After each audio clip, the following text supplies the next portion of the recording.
Hope everyone is doing well today. For those who have not met me yet, my name is Ron Levine from Mindfulness and Blue Jeans, and I've been practicing mindfulness and insight meditation for 25 years. And I started during a time when I was dealing with clinical anxiety and depression and a raging panic disorder that had blown up into agoraphobia. So I was unable to leave the house. I was on disability from work and couldn't go past the front door without melting down into a puddle of panic. And was fortunate enough to be paired up with a psychologist who even back in the late 90s was several decades deep into practicing and teaching mindfulness and insight meditation. And this is what he offered as a way of working with my issues. And I was not impressed with his suggestion.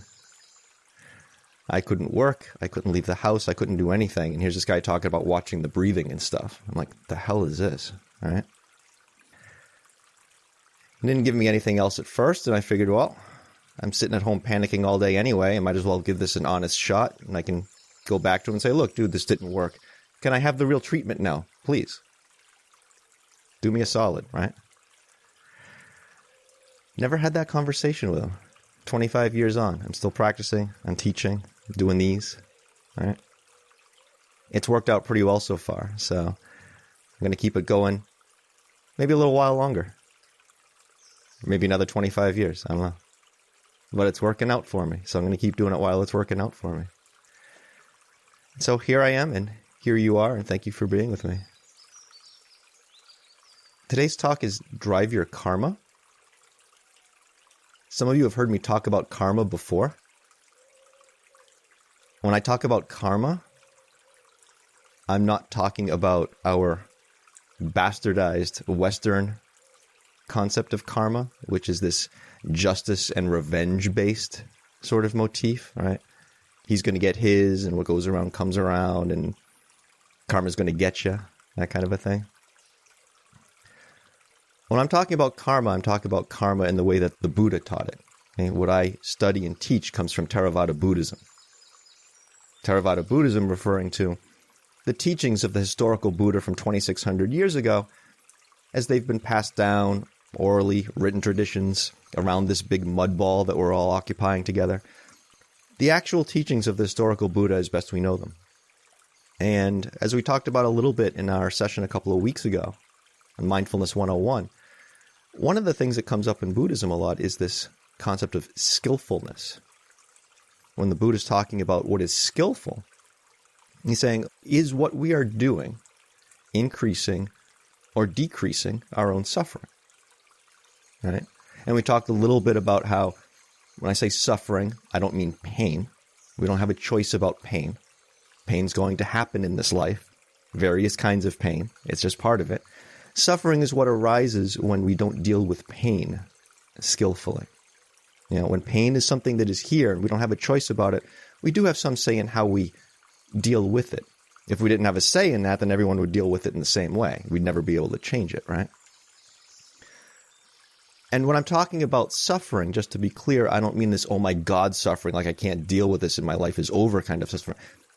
Use the word stress. Okay, one of the teachers that I read and quote a lot, Thanissaro Bhikkhu, he substitutes the word stress. Okay, just everyday stress as a form of suffering. A kind of pain, but one that we are ultimately causing ourselves. And that's what brings me to what I really want to focus on today in the talk about karma, which is when we're talking about whether we are increasing or decreasing our suffering, this is something that we're doing here and now. When I think of karma, I don't think of karma as something down the road. I'm not saying that there isn't that component, but that's not what I focus on. I'm focusing on the here and now. There's an immediacy to karma that, again, in our Western conception of it, we don't really take into account. And I'll give you an example of what I'm talking about. One of my favorite examples when I'm talking about karma, and it's one of my favorites because I'm so goddamn familiar with it. And some of you may, this may sound familiar to some of you as well, is what I call the inner and outer cycles of dread. Okay? If you think about something that might be coming up that you don't want to deal with, and this resonates for me because I have the dentist coming up next week. So I got one right here. This is mine right now. Okay? I brought mine. Let's say you get something coming up. Could be in the near future. Could be in the far future. Could be something that's definitely going to happen. Could be something that might happen. Could be something that's probably never going to happen. Who knows? Whatever. Something that we don't really want to deal with. Something we don't want to face.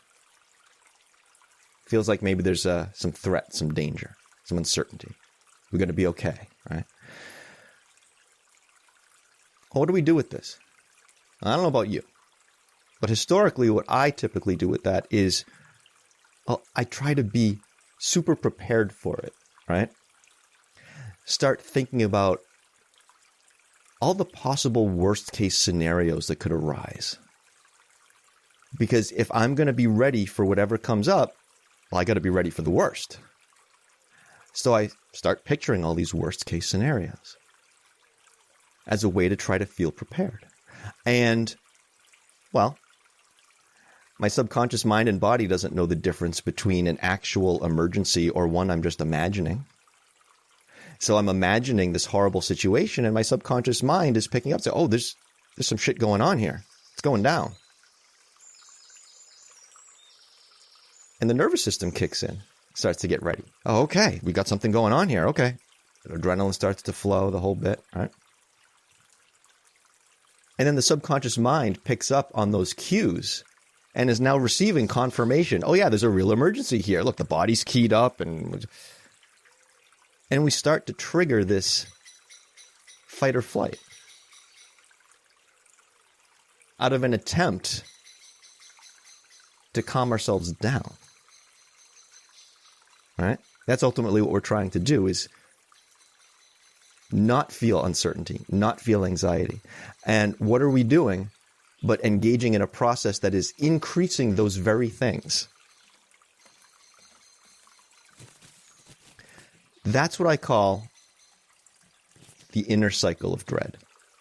Because as that discomfort increases, we just engage in the same process again. We just keep doing it. We keep adding on top of it. Oh, I feel more discomfort. Let me try being more prepared. Oh, now I feel more discomfort. Let me try being more prepared. Inner cycle of dread. The really nasty one, not that that isn't, but the really nasty one is the outer cycle of dread. This is the cycle that forms after we've engaged in that inner cycle of dread a number of times. And, you know, at some point, whatever it was that we were worried about happens or doesn't happen, that worry eventually, one way or another, passes. And things are generally okay. And we start to see this relationship between, oh, I really worried about this thing, and then it was okay. And I really worried about that thing, and it was okay. And I really worried about that thing, and it was okay. Worrying about it works. Gotta keep doing that. Right? Even if we don't consciously think of it that way, we're making this association. It becomes like a superstition, right? To the point where we start to worry that if we don't worry, oh, that's the time the shit's really going to hit the fan. So better keep worrying. I mean, the worst thing that could happen is I actually was prepared for the worst, or everything is fine like it always has been, and I just worried for no reason, but that's okay. It'll be over. So this is this outer cycle that perpetuates the inner cycle. And when I first noticed and really clearly saw both of these cycles, I was journaling about it. And there was a passage that I wrote. I want to read this. I wrote, "We plant the seeds of our own suffering and nurture their growth. Such seeds can only bear bitter fruit, whose own seeds start the cycle anew. In our attempt to be okay, we ironically cultivate a garden of misery." This is karma. This is karma. An active, ongoing process that we are engaging in. It's an activity. Okay? The monk that I mentioned a moment ago, Tanasaru Bhikkhu, he wrote this passage about what the Buddha said about karma. And again, he's going to talk about skillfulness. Again, skillfulness. Are we increasing or decreasing our own suffering? He wrote, skillfulness depended not so much on the physical performance of an act as on the mental qualities of perception, attention, and intention that played a part in it. Again, perception, attention, and intention. Of these three qualities, the intention formed the essence of the act, as it constituted the decision to act, while attention and perception informed it. And when we're talking about action, that includes thoughts and speech. Thought is an activity. It's an action. It's something we are doing. Right? And like anything else, it's something we're usually doing for a purpose. Intention. So, with these cycles of dread I'm talking about, there's this intention to get rid of uncertainty of this situation, this thing that's coming up. The uncertainty around it could be danger, could be pain. And our attention, that second pillar, our attention, gets focused on trying to think our way out of it. So we have this conception, we have this one thought of some event, and then we have another thought trying to either get rid of that first thought, make that first thought feel better, in some way change the first thought. And then these two thoughts start to conflict with each other. And we just keep engaging in that cycle I mentioned a few moments ago. The more we fight it, the more discomfort we feel. And the whole reason we started engaging it in the first place was to not feel discomfort. So as we feel more discomfort because of the cycle, we perpetuate the cycle to keep trying to stop the discomfort we're now creating. And that's all a matter of where our attention is being directed. And our perception, that third pillar of karma, it's kind of out to lunch at that point, isn't it? Because if it wasn't, we'd be seeing what a bullshit cycle this is that we're engaging in. So clearly there's no clear perception here of what's going on, again, here and now. This immediacy of karma, the experience we're creating for ourselves right now. The Buddha said that karma is determined by three things: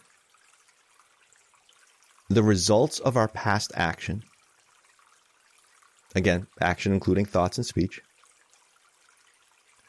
our current intentions, and the results of our current intentions. You notice that two of these, our current intention and the results from our current intention, are happening in the here and now. Here and now. Again, the immediacy of karma. The experience we're creating for ourselves in the here and now. So, we're not helpless here. We're not stuck with old karma, if you will. Because part of our karma is how we deal with the things that are coming up now, which are coming up now because of how we've handled them when they've come up before. That's old karma, right? So, to take my history with panic as an example, okay? Let's start with the perception this time. Again, those three pillars of karma: intention, attention, perception. Let's start with perception on this one. I had a perception that various bodily sensations, various thought patterns, various feelings were threats. I could not trust my own body, my own mind. It's like those horror movies where, the call's coming from inside the house, right? The threat's inside.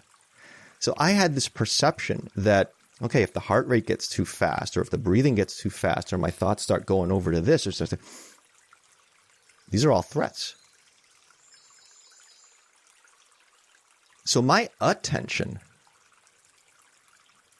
in response to this was this unrelenting hypervigilance to make sure that nothing in there was doing something it wasn't supposed to be doing. That wasn't okay. And that's what my intention was making sure that none of those things happened. And if any of those things started to come up, kill them. Shoot first, ask questions later. This is exactly what I said to my psychologist when we first started meeting together, the one who got me started on the practice. I explained to him about my situation, been going on for 8 years, to the point that I became agoraphobic. And I said to him, yeah, so I've got this problem with panic disorder, and I can't work, and I can't leave the house. So I need you to help me kill it. That was my intention. And not unlike the cycles of dread that perpetuate themselves, this also perpetuated itself in the sense that one of the things that caused me anxiety and kicked off my panic were feelings of fatigue and exhaustion. Well, guess what all this unrelenting hypervigilance was resulting in? Oops. So this was the experience that I was creating for myself. In the here and now for 8 years worth of heres and nows. To the point where I hit bottom and life stopped. That's the experience I was creating for myself based on my intention, my attention, my perception. Karma. That's karma. And the way that this started to change was by making some changes to, wait for it, my intention, my attention, my perception, right? And a lot of the time, this practice has a way of really folding in upon itself, turning the mirror around on itself. And this is one of those areas, and this is what I mean by this. Rather than focusing my attention on hypervigilance, my intention on killing the stuff, right? Like, well, wait a minute. What if I have the intention to focus my attention on these perceptions simply as they are, rather than making the worst possible assumptions about them and then going to war? I mean, clearly that hasn't worked. Let's try this instead. So now I'm bringing my attention to my perception. And not only to my perception, but if you think about it, to my perception of my perception. Right? Because when I perceive a particular sensation, was I just perceiving the sensation as it was? No, I was perceiving it against the backdrop of years of fear, panic, storylines about these feelings meant. That's old karma. And how was I handling that old karma? Well, in the same way I always had. So I was getting the same shit I always did. So we can bring our attention to our perception. We can bring our attention to our intention.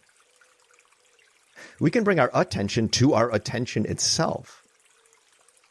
This is all part of what we're always talking about in this practice of seeing what's actually here and what we're actually doing with what's here. Because when we change what we are doing with what's here, it changes what's here next. All right? Suddenly,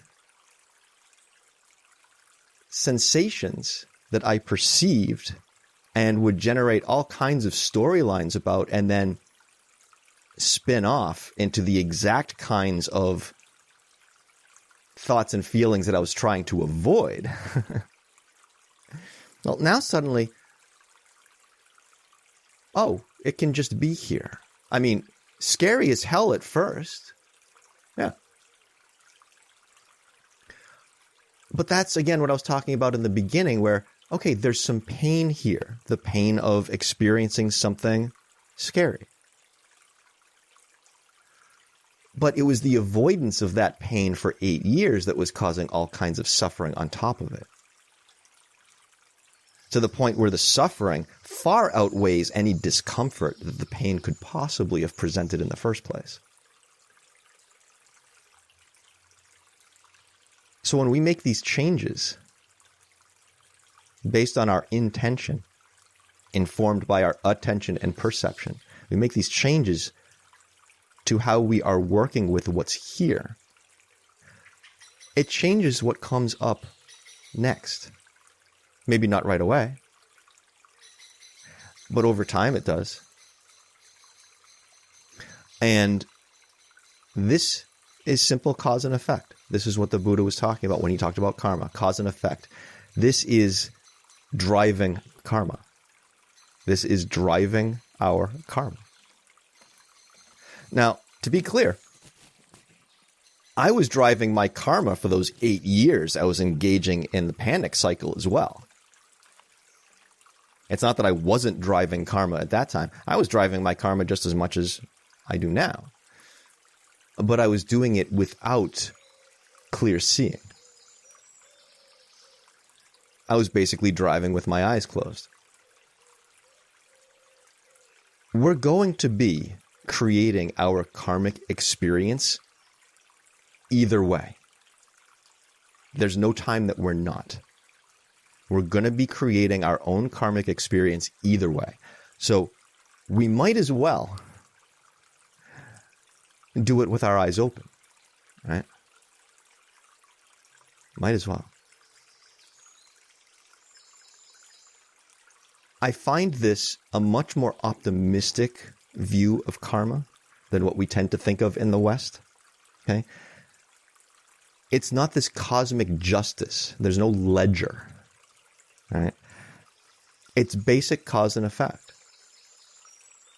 that we can work with for ourselves here and now.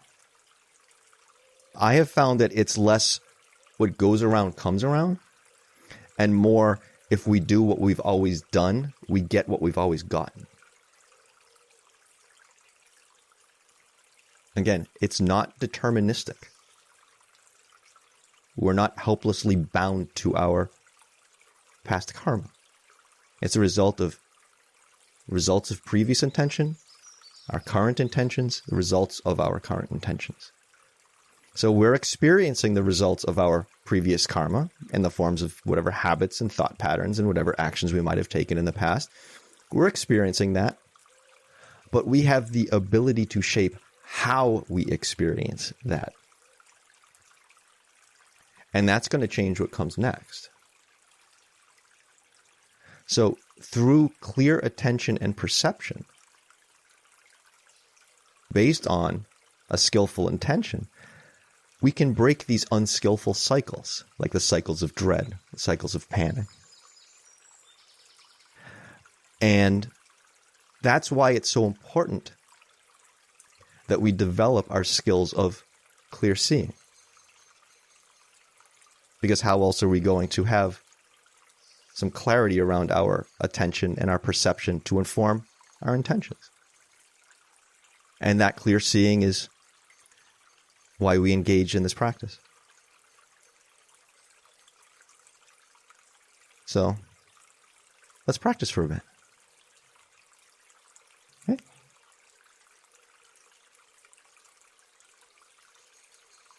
I always like to begin my sitting by imagining that I am suspended from the ceiling by a piece of string attached to the top of my head as a nice cue to sit up straight without adding any extra tension to do so.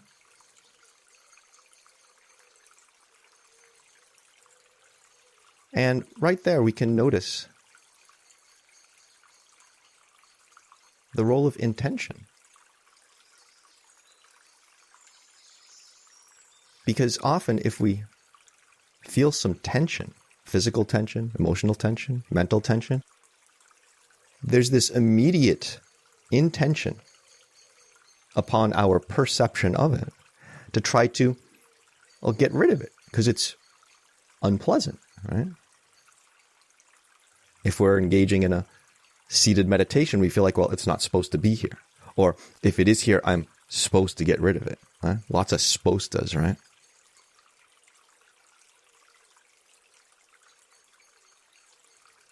Like I always say, trying to get rid of tension, it's just another vicious cycle like the ones I've been talking about, because how are you going to force tension away unless you bring more tension to it?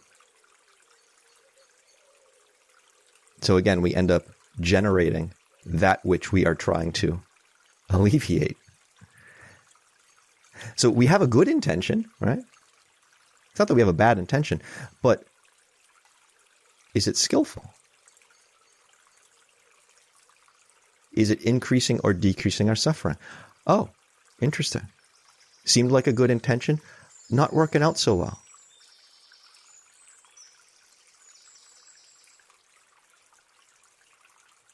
That's what I've found in the course of this practice. That's been part of my development of perception. So if there's some tension here,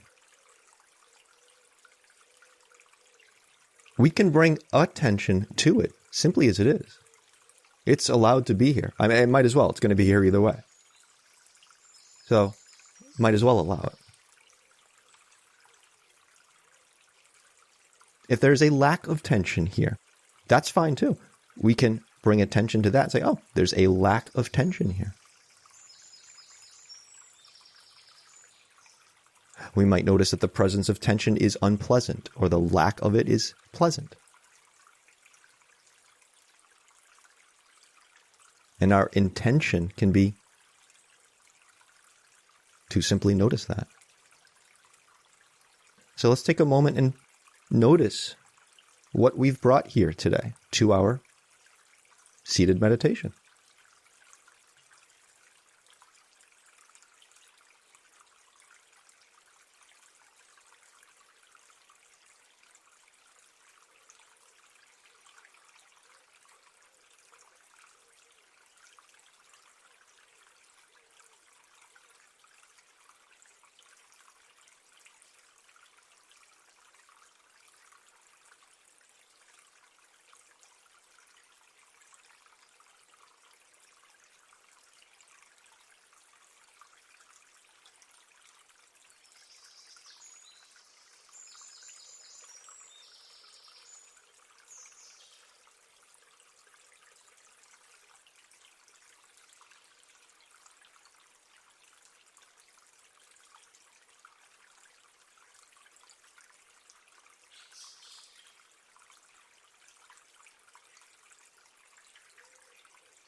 And if you haven't already, you may begin to bring your attention to your breathing.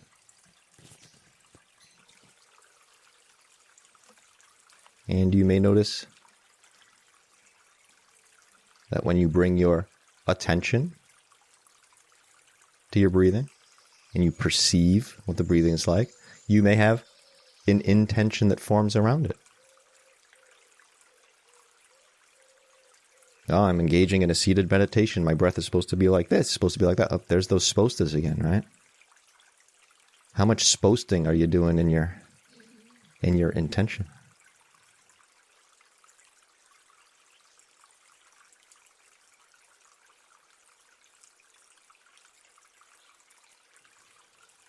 What if we simply have the intention to bring our attention to the breathing however it is, and simply perceive however it is? Perceive whatever thoughts and feelings in the body, in the mind, might arise in response to it.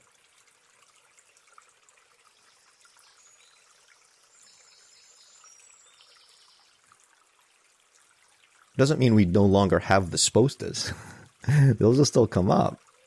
We're not trying to, as I was saying before, kill them. That's not a skillful intention in my experience. Just noticing them, like, oh, look at all the storylines, all the requirements, all the thoughts, beliefs that I have about how this is supposed to be. No, look at that. Our practice right now isn't to blindly follow those or to try to eradicate them. It's to see that they're what's here, if they're here. If they're here.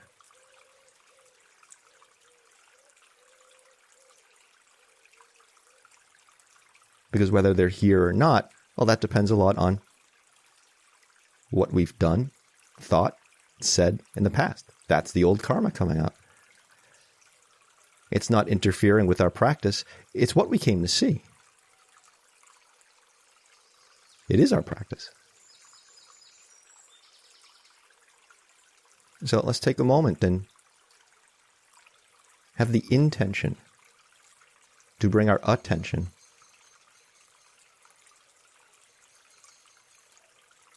to the breathing, however it is.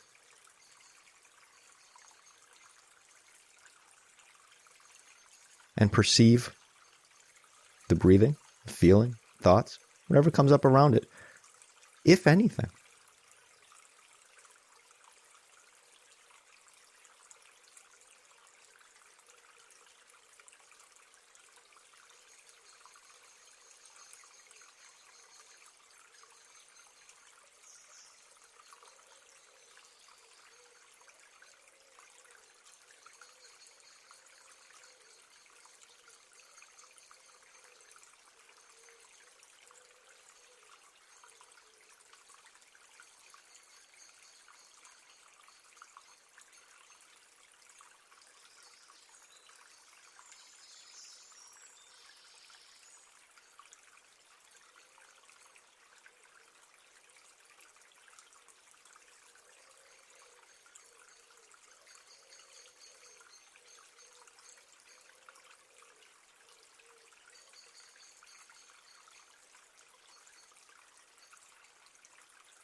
Simply by engaging in this form of channeling our intention and attention and perception, we're changing our relationship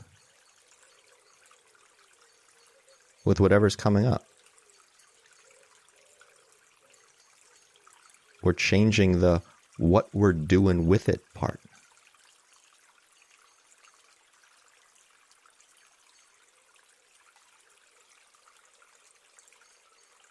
Instead of blindly running on the hamster wheel, we're checking out the hamster wheel.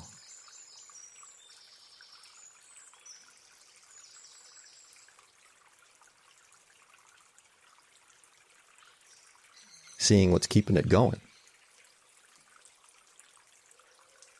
That'd be us.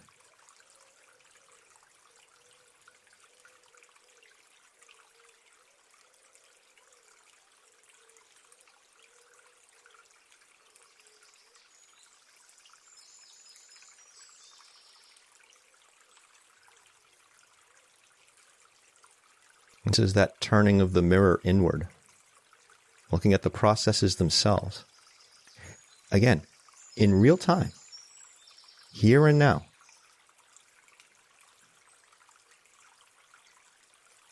You can't ever change your karma later. You sure as hell can't change your karma in the past. Karma's here and now.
If your attention wanders away from the breathing, at some point we perceive that.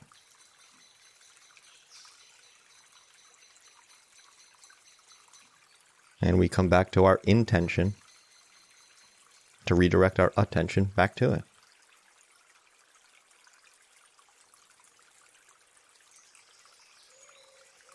If some kind of thought or feeling, storyline arises as part of that process, badgering ourselves, berating ourselves for losing the breathing for a minute or two,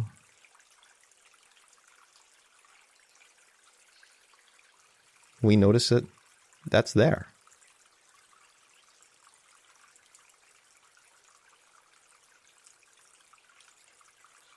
Again, we don't have to chase it down a rabbit hole. We don't have to kill it. The practice here is simply to see, oh, that's what arose.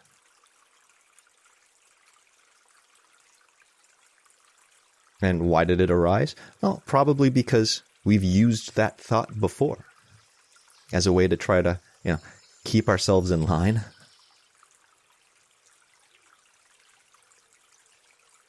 That thought has an intention behind it. We're trying to keep ourselves safe.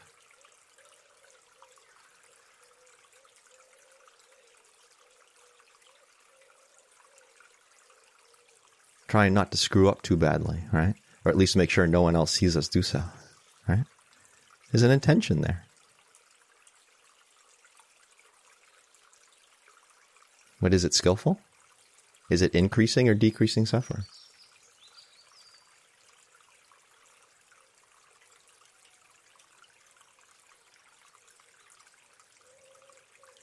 That's what we're here to see.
I often like to say that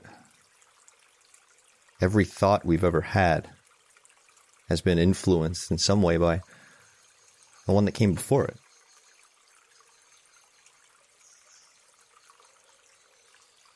This chain of thoughts we've had going through our minds for, well, years, decades. None of them really happen in a vacuum, right?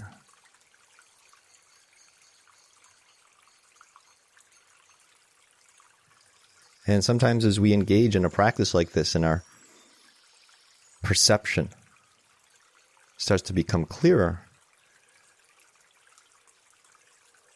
we start to really see this never-ending chain of causes and events. And I mean, of course, it's not linear. And it's all kinds of stuff happening across time and space, affecting each other in ways we couldn't begin to comprehend. And it can feel very overwhelming at times.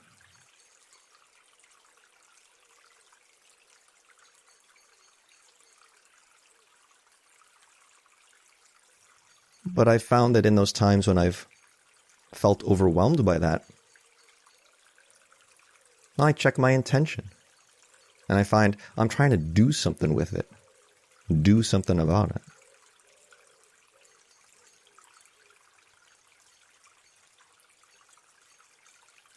And I have found that simply having the intention to bring my attention to that perception, again, it all just folds in on itself. Just doing that, more than enough. More than enough.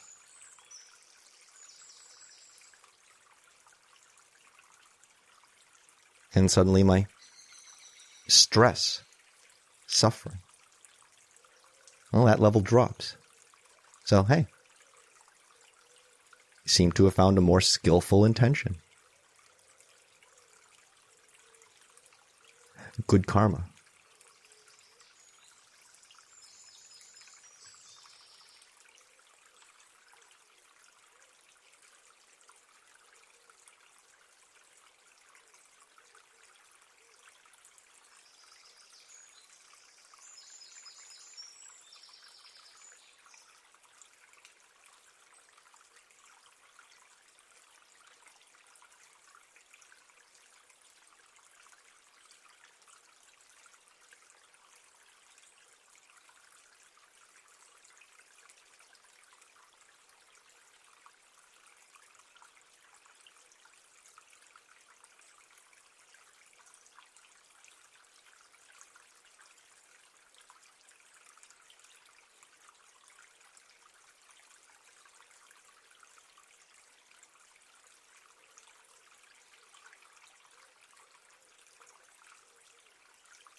If your attention has slipped away, we come back to our intention.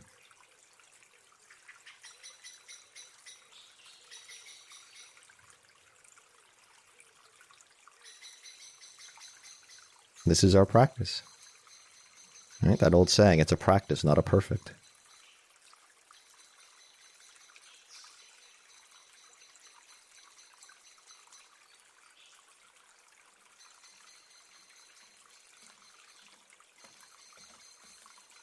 The benefits of this practice arise from our consistency with it, our persistence.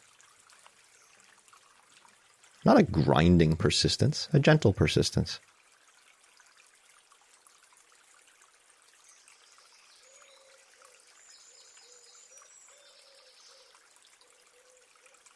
A willingness to engage.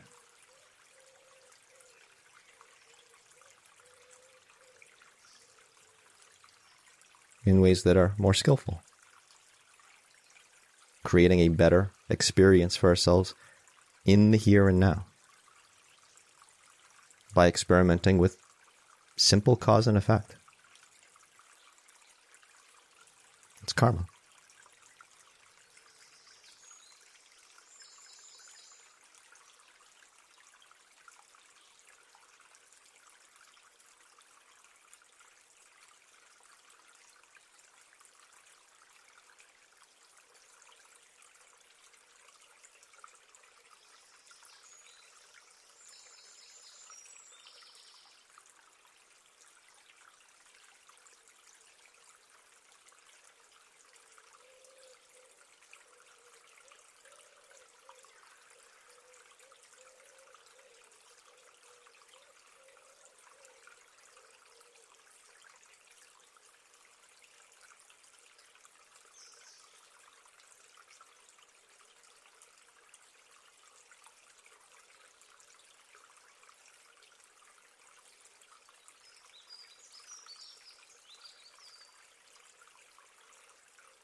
I'll close today's seated meditation with a couple of quotes from Thanissaro Bhikkhu that I came across recently that I kind of mashed together because they dovetailed really nicely with this.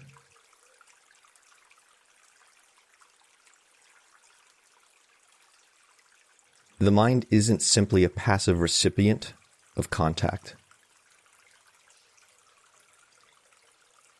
And in this case, contact, you might think of as content. Okay? The mind isn't simply a passive recipient of contact. Instead, it's proactive, on the prowl, out looking for contact to feed on.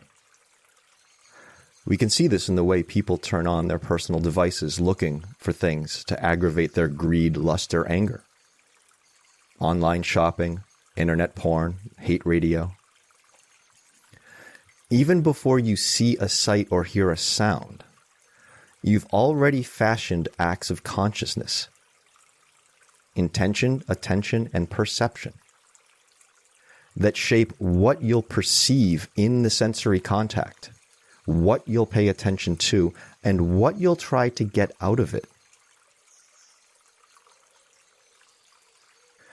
Past actions may have some role in shaping your present experience of pleasure and pain, but they don't totally determine it. In fact, present actions can make all the difference between whether a past bad action leads to a lot of suffering right now or only a little. This means that the present moment doesn't arrive ready built. We're constantly constructing it as it's happening, with greater or less skill, out of the raw materials provided by past karma. The present moment is never simply to be accepted as it is. Because part of it is constructed in the present, it can always be improved. It can even be turned into the path to the end of suffering.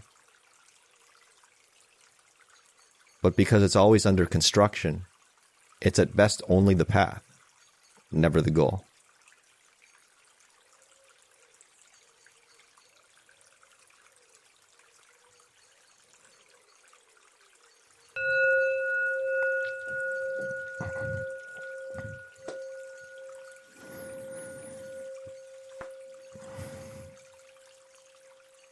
Thank you, everyone. I will put a few links into the chat, and then we'll get to some Q&A and discussion. These free sessions are supported by one-on-one sessions I do with folks. Anyone who's looking for ways to use this practice and these teachings for working with something you might be going through. Could be something huge, could be something small. Something that's causing stress and suffering, right? So I have a limited number of one-on-one sessions that I offer that you are welcome to check out on my webpage, mindfulnessinbluejeans.com. I have a link to the main page as well as my session site on there. You're welcome to reach out. I have my YouTube channel. You can subscribe there. I put out a new session about once every 2 weeks or so. And some folks have asked about ways to support these directly, so I've put them up on Patreon as well. It's free, but you can also donate on there, and my Venmo is up there as well if you'd like to contribute to these sessions. And I think that's all I've got. So we can get to what is my favorite part, which is hearing from you folks. What's on your mind? Any questions, observations, confusion? whatever you got. And I saw a hand fly up from Allison. Hey, Allison. Hi, Ron. I wanted to just say a sincere thanks for your mindfulness sessions. They are so helpful and so well received. And you're making me think of my past karma patterns of trying to avoid pain by keeping busy, over busy, which is a type A person, is a very common theme, I think. But I was thinking during your session, I'm grateful that I haven't ended up with some of the symptoms that you talk about suffering from for a long time. My symptoms, warning signs, tend to be more physical, aches, pains. But you're making me think of such a good way to look at the grief process. I lost my dad in August. Sorry. And thank you. And I'm caring for my mom now, who's 82, but her process is so difficult because it's different from mine. And I tend to try to do anything I can to avoid the difficulty. And I think now I'm going to try to shift into thinking it can be there and I can be present in it. So thank you. Thank you for sharing that. That's very much it. Yeah. One raging type A to another. I was actually initially diagnosed by a medical doctor who I'd been seeing. It was like at one of the walk-in clinics. I was in there like every friggin' week because I was experiencing, of course, all kinds of physical symptoms as I was, circling the drain and heading closer and closer to bottom. And at one point, she finally just sat down and said, just stop for a second and just talk to me. Like, what's going on? And, I kind of spewed out for about 20 minutes or so. And she just kind of sat there. And at the end, she's like, you're depressed. Like, she just diagnosed, she's like, right there. I'm like, really? Like, I didn't know, Mind you, I'd spent, of those 8 years I was doing the whole panic drill, I spent 5 of those years earning an honors degree in psychology. Go figure, right?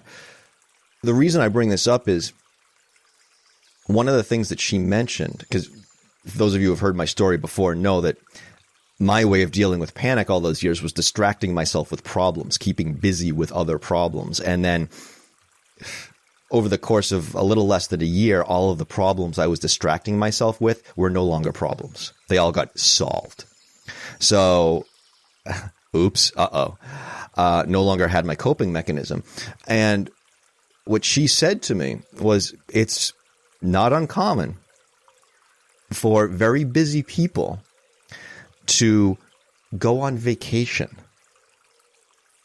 and then fall to pieces because they're no longer occupying themselves, no longer distracting themselves with the work or whatever it is. And all of a sudden, now all this shit that we've been shunting off has a chance to come up, and it gonna.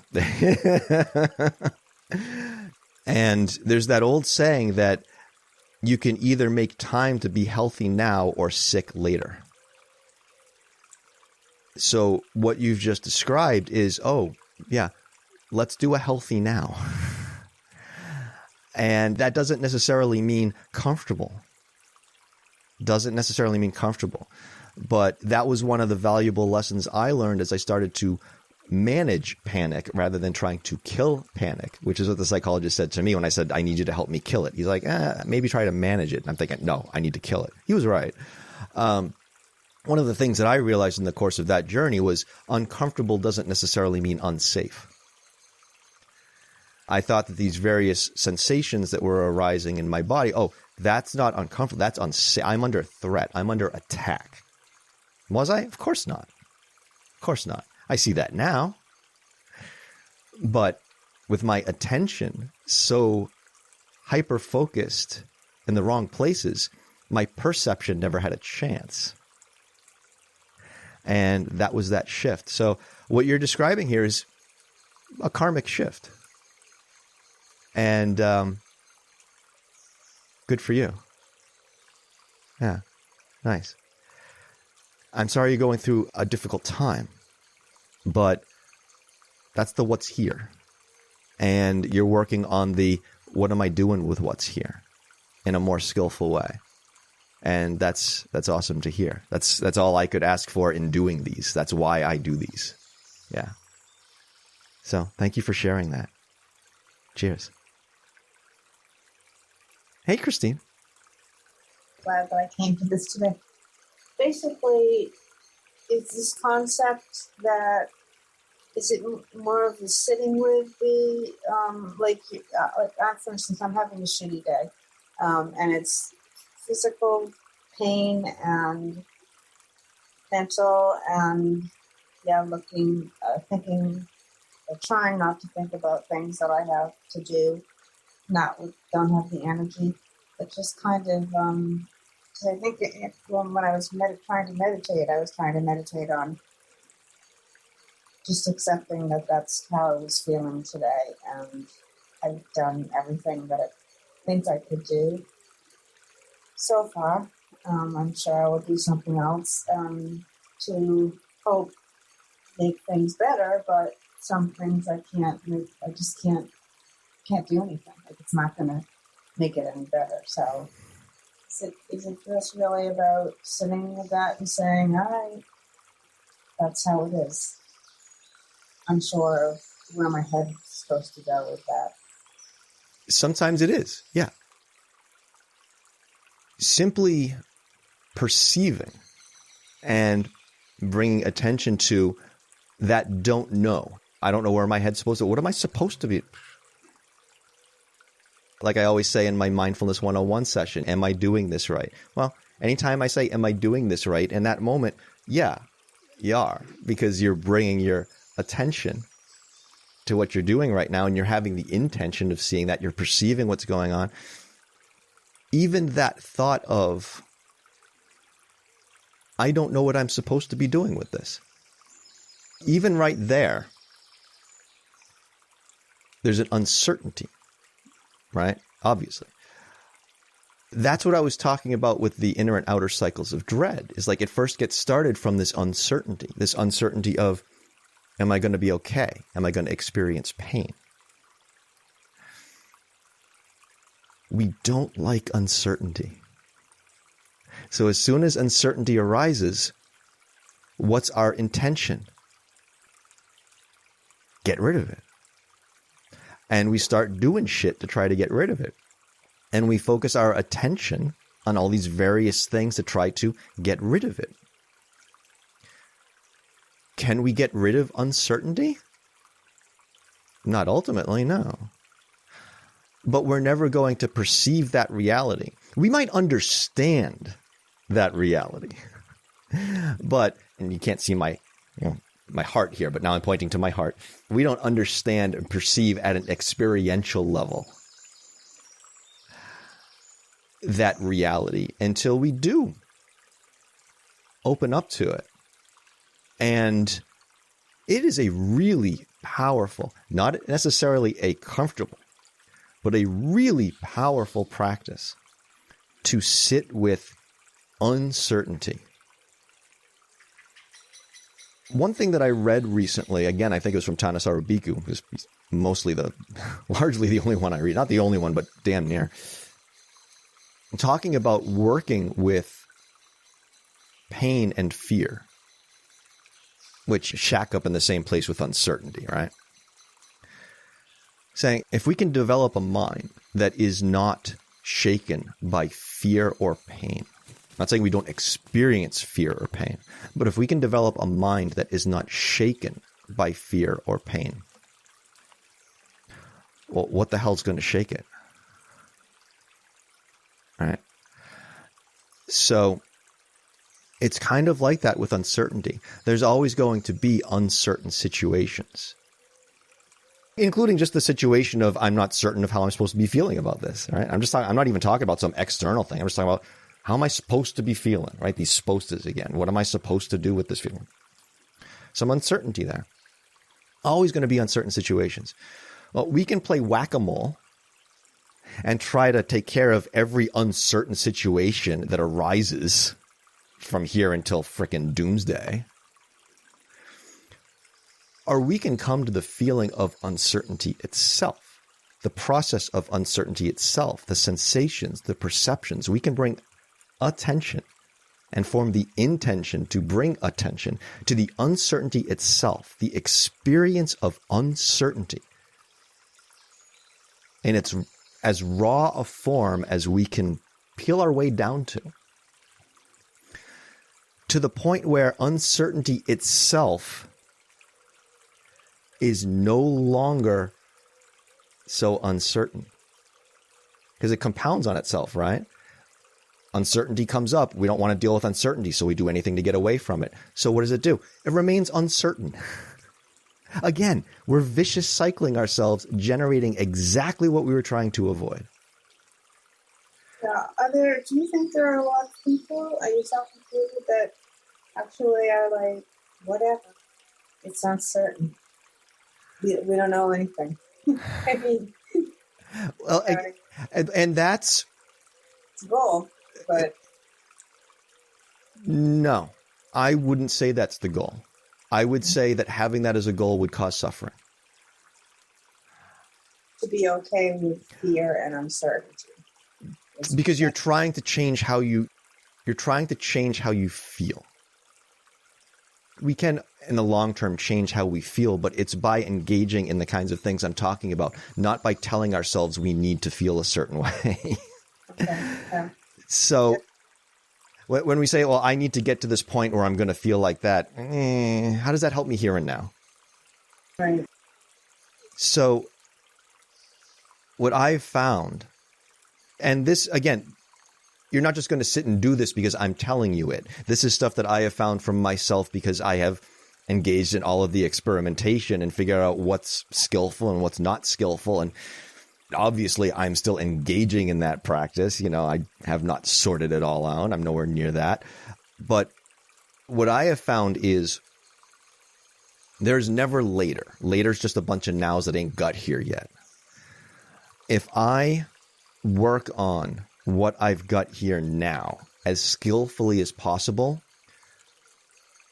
the laters will get taken care of. Those are just going to be nows eventually. And those nows are going to happen in the context of what I'm doing here now, which, if it's more skillful, is going to have an effect on how I handle what comes up later. Again, this is karma.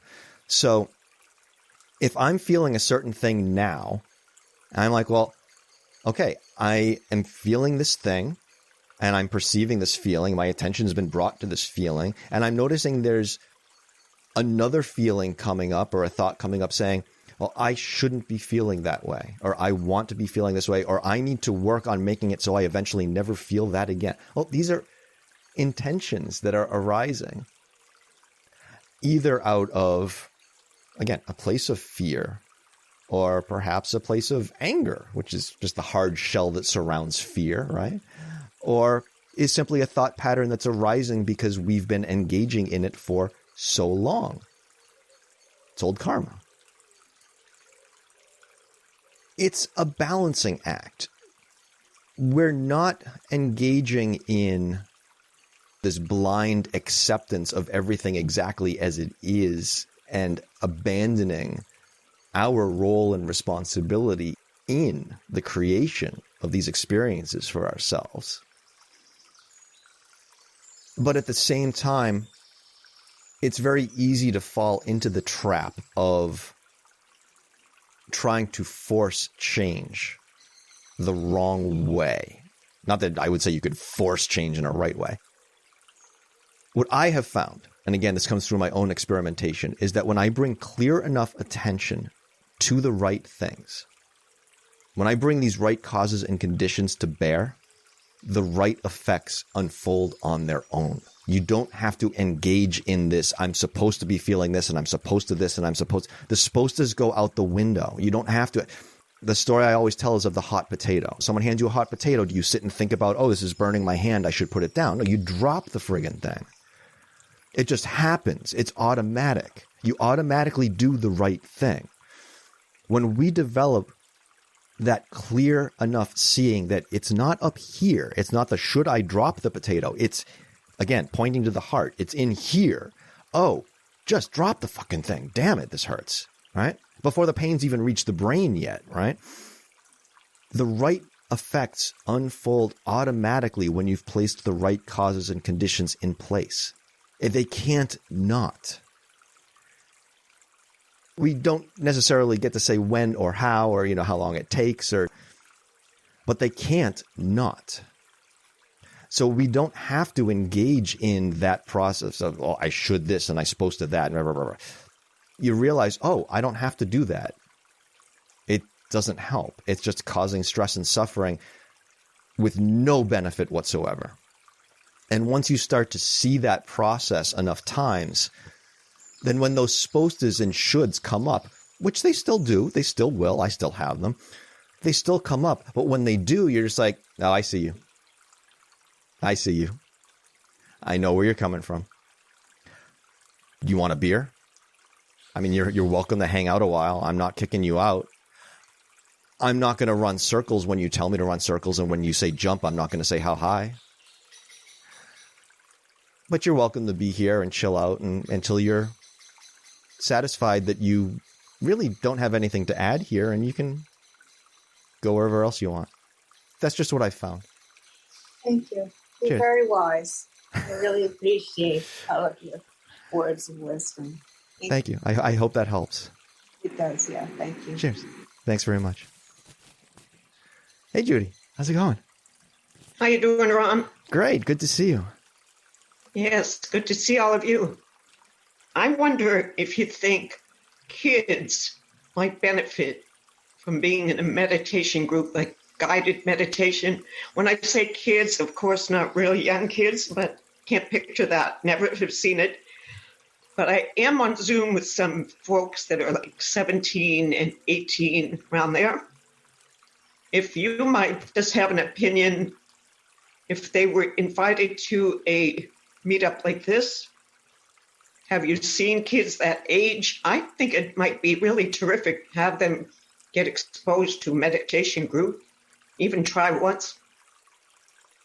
I have often, and I'm certainly not the first person in the history of the world to have thought this, but I've often wondered what the world might be like if everyone was introduced to this kind of a practice starting age 4 or 6 or whatever, because we are not trained.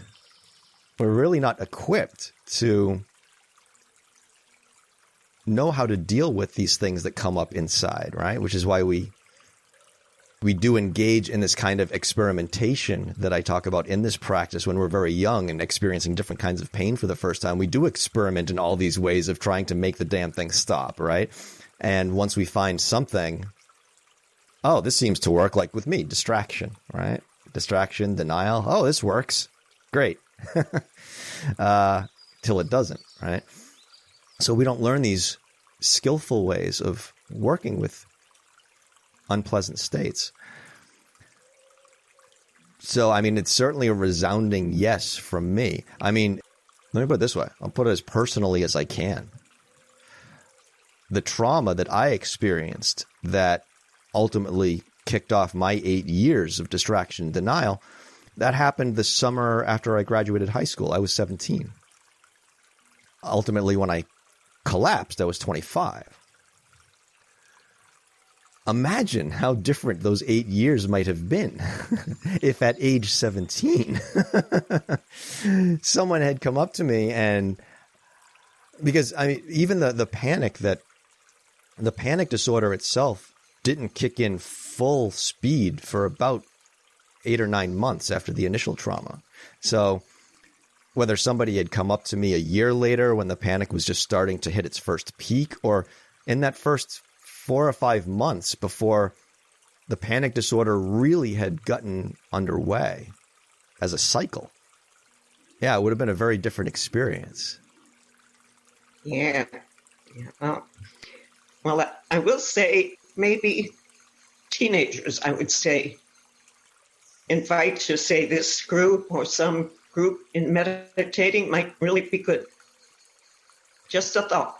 Yeah, no, I mean, they're absolutely welcome here. I know there are other programs out there, and I have a private message here from someone who said our grade schools practice meditation, which I love seeing that stuff. Yeah, and certainly I don't have an age requirement on these. So if you'd like to bring, by all means, please do. They're certainly welcome here. Great. Yeah. Thank you. Cheers. And I do sometimes forget to take a look at the chat, and I do have a couple of other ones here. I was actually thinking of this quote someone shared from the Dalai Lama: "If every 8-year-old in the world is taught meditation, we'll eliminate violence from the world within one generation." That one came to mind when I was saying that bit before. Yeah, I was trying to think of that exact one. Hey, Phyllis. Hi. This is just a very quick, what I am going to call a success story. While we were meditating, I began to feel lightheaded, and my breathing became shallow, and that scared me because I was feeling dizzy. And I just turned my attention to the breath and started the yogic 3-phase breathing: stomach, ribs, chest, and exhale with the ocean sound. And suddenly I was calm and I was very pleased. So that's my story. I like your story. Thank you for sharing it. And I do want to point out that much of the time in this practice, because it's what I practice almost exclusively, I talk about not controlling the breathing. And that doesn't mean that we can't. This is another one of those things where we experiment. When you go to yoga class, the yoga teacher at best is a guide. They don't know what's best for your body and what's best for you on that particular day. And that's the same thing here is, I'm offering suggestions. And there might be some days where uncontrolled breathing isn't right for you. There might be some days where uncontrolled breathing isn't right for me. So if I'm throwing out some cues and suggestions, and it doesn't mean you have to follow any of them, right? If you're experiencing something and say, I'd like to see what shaping the breathing in this way right now would do and see what effect that has. That's the practice. That's that experimentation and working with cause and effect. So yeah, just a reminder in case I don't say it often enough that don't take anything I say as gospel, and don't take anything that I say as not an instruction, but just an offer based on my own experience. And your practice has to be your own. And that's what you did. And I'm glad you found a positive effect from the cause and condition that you put in place. Cheers. Thanks, everyone. It's great to see all of you. Thank you so much for Ron. being with me. Thank you so much, Ron. Cheers, everyone. Have a Bye, good everyone. day.